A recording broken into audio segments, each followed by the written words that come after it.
frostblades of Katabasis on the Slayer. This is day 4, so welcome back, heated heretics. The name is Wolf, and yes, this is day 4 for me. We had a tremendous heat wave the last 2 days, 40 degrees Celsius, 90% humidity. It was absolutely awful. We don't have air conditioning here, so I was dying, so I couldn't really make content. But although the heat wave has broken for now, it's still very warm, but I can manage, which is why I have returned to the land of the living. If you want to check out the description box for links to the video with the POV as well as time codes and such if they are relevant, check them out. Make sure to hit the like button. But yes, lots of updates since we last saw each other. I have updated a tremendous amount of gear, which we'll go through in just a second. I updated the passive tree a little bit. It's far more closer to an end game setup, but we still have a long road ahead of us to make it all worth our while. We're still using the dagger, of course, the unique dagger, but we actually want to move to a claw, possibly. I even have seen talk about a possible sword angle, which might be cheaper, but I'm going to look into that once I have some currency, because I've been trying to farm currency on this particular build, which has been going okay-ish, but I feel like farming currency this league has been very, very difficult. The league mechanic itself has been very stingy for me. I'm not sure if you guys have the same experience, but to me, it's been very stingy, and I've been trying to farm tier 17 maps, which has always been quite profitable in the past, because, you know, you're feeding the farmers, right? And if they want to farm, they need to be fed, so your feeding never stops, which is always a profitable thing, much like Harvest, Life Force is always good, or just raw currency is always decent as well. So I've been trying to find ways to do that, and as you can see, we are clearing the map quite nicely. We have decent speed, good clear, and here at the end we also find finally a fortress map. But that's not why you were here. You're here for the gears. Let's talk a little bit about the changes I made, and we'll go from there. Here we are standing next to our new best friend Faustus. As you can see, we are level 93. It's slow going since I've only recently returned to the land of the living. Wide Wind is still very much the name of the game. We want to make this into a claw ultimately. Herald of Ice, Blood Rage, Enduring Cry, the Old Faithfuls. We are using an Enlightened because I found one and I had the gem socket. But on top of that, we're also using Summon Skitterbots, Bone Chill support, as well as Precision is back until we have the Claw. This is nice for any potential Watcher's Eye in the future, but also for some accuracy, which allows us to save some points on the tree until we get the proper Claw craft, or Sword craft for that matter. We're still using the same Agate Amulet right here. We have the Amethyst Ring. I've switched some resistances around, but aside from that, it's still the same thing. Same story on the actual chest. Nothing has really changed except for some switches on the resistances. We're still using the same supports. I do ultimately want to move to Awakened Gems and perhaps getting a level 21 gem. I think that would be really, really nice. Hopefully we can maybe switch away from crit strikes in the future as well once we switch the Claw. Endurance, the endurance support might be really, really good for this particular build, but we'll see how that turns out. We still have a taming. This is a new glove. They switched to this, so I switched with them. This is a glove that I am not entirely sure is bugged, but I've switched to it because it allows you to essentially drop the rage node on the tree, because for some reason this particular glove gives you the rage that you have been looking for, as well as bumping up your melee skill gems, which is really nice. On top of that, also giving you a bunch of armor and attack speed, which is really lovely. I've been looking for a nice implicit on this, but I'm not sure if this is a bug or not. So I have been holding on to my southbound in case it is a bug and it gets fixed, or if it's just a wording issue that will be changed and everything is fine. I don't know. So this is like an experimental anticipation, so keep an eye on that. Steel skin with, of course, automation, as well as Assassin's Mark with Mark on it. I've been getting some questions about the links here. It's just linked because that's how it worked out, but as long as automation is linked to Steel Skin and Assassin's Mark is connected to Mark on it, you're going to be monstrously fine. I'm still working on getting gem cutters because they are not dropping, so I'm going to have to farm flasks, or not flasks, quality gems until I can get everything sorted, but it's kind of weird. The big change, though, is the Arn's Anguish belt. I do want to get all res on the implicit, maybe with something else nice. The stun and block recovery is kind of useless, although it does have max life roll and a high armor roll, so I'm very happy with that. And this allows us to get endurance charges turning into brutal charges, while maintaining endurance charges with the big piece, of course, the Relic has Impatience. I have to divine the Chaos Res right here.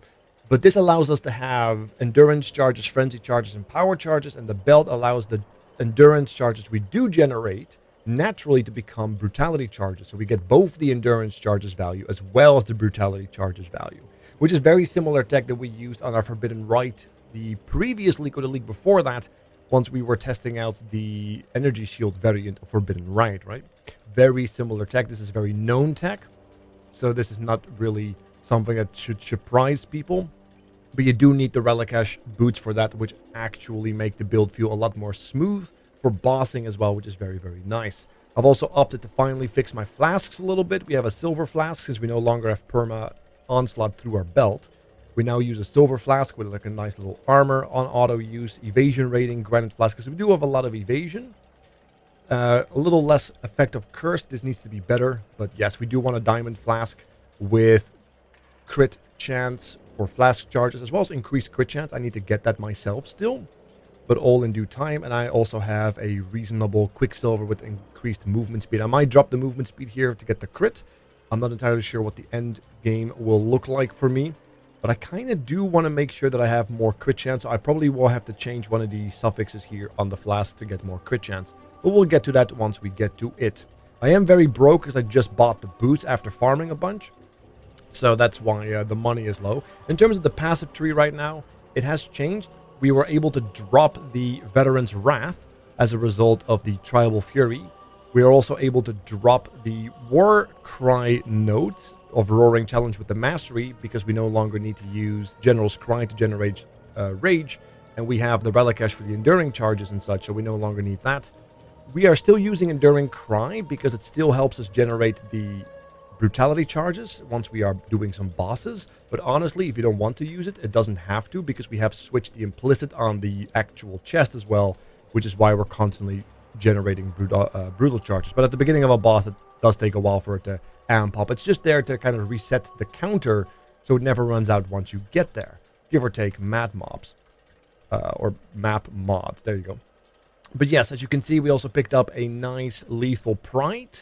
We're not using it for the keystone, so you can take whatever one you get, but we do pick it up for the double damage nodes, as well as some life.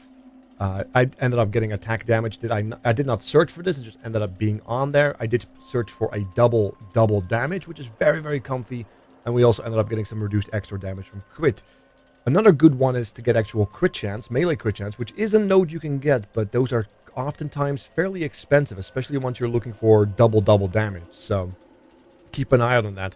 We also switched our crits a little bit around because we picked up Dismembering as well as the Crit Mastery for bossing. We still are using the charge duration.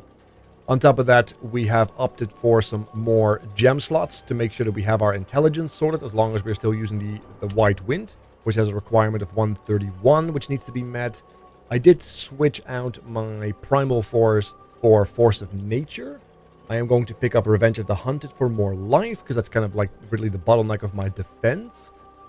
We are temporarily picking up the spell damage cannot inflict elemental ailments. Since we are not ailment immune, this helps cut down on the ailment interference significantly. I'm still using Entrench because I do like the flask charges, but if you want to have more movement speed, you can pick up Quick Step. That's entirely up to you. We have also picked up Leech Mastery with the points that became available since we no longer have the spec to the left side now, due to the gloves, which allows us to pick up instant leech as well as leech life and mana, and as well as life and mana on hit. So we also spec'd out of the mana leech node right here, which is very comfortable.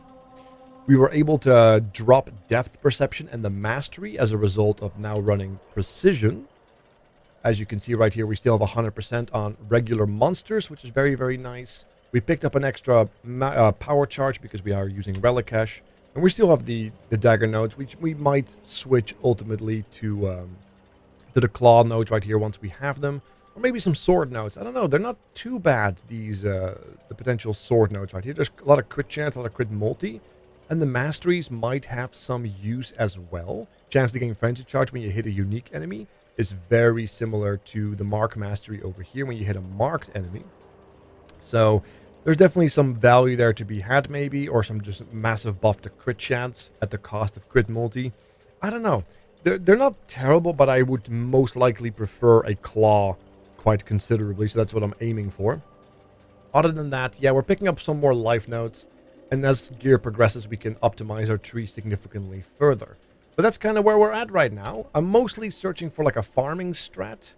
I can show you guys my current atlas. I'm trying to kind of see what works for like tier 17 map farming, which is why we have all the map nodes and we have picking up some rituals, some shrines to get more artificial quantity.